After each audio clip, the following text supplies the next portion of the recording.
नमस्कार, मैं धनंजय कुमार। आप देख रहे हैं भोजपुरी की तय खबरें। तो चलिए शुरू करते हैं आज की तय खबरें। पहली खबर है भोजपुरी की जुबली स्टार दिनेश लालदेन रवा जी और हमारे पाली दुबे की तरफ से, जिनकी सुपरहिट फिल्म मंडप, इस फिल्म के ट्रेलर को रिलीज किया जाएगा 12 तारीख को सुबह 6:30 पे SRK म्यूजिक के यूट्यूब चैनल पे। और एक बार जरूर इस फिल्म के ट्रेलर को देखिएगा, बहुत ही शानदार ट्रेलर होने वाला है। अगली खबर है भोजपुरी के पावर स्टार पवन सिंह की तरफ से। कई भाई लोग मेरे से कमेंट करके पूछ रहे हैं कि पवन सिंह का गाना काशी में शिव शंकर, इस गाने को कब रिलीज किया जाएगा। तो दोस्तों आप सभी को बताना चाहता हूँ, इस गाने का कंफर्म रिलीज डेट अभी नहीं बताया जा रहा है, लेकिन जहां तक उम्मीद है इस गाने का 1 से 2 दिन के अंदर में रिलीज डेट आ जाएगा।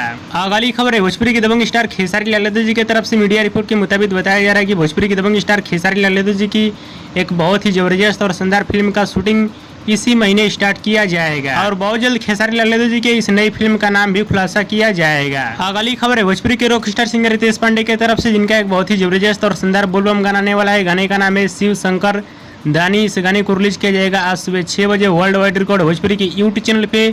गाने को एक बार जरूर सुनिएगा, बहुत ही शानदार गाना होने वाला है। अगली खबर है भोजपुरी के पावर स्टार पवन सिंह की तरफ से, जिनकी एक बहुत ही जबरदस्त और शानदार फिल्म को यूट्यूब पे रिलीज किया जाने वाला है। फिल्म का नाम है घातक। इस फिल्म को 11 अगस्त को सुबह 6:30 पे एंटरटेन रंगीला के यूट्यूब चैनल पे रिलीज किया जाएगा। फिल्म को एक बार जरूर यूट्यूब पे देखिएगा, बहुत ही शानदार फिल्म होने वाली है। अगली खबर है भोजपुरी की युवा सुपरस्टार अरविंद कलफ कोल्लू की तरफ से, जिनकी सुपरहिट फिल्म जान, इस फिल्म का एक बहुत ही जबरदस्त गाना आने वाला है।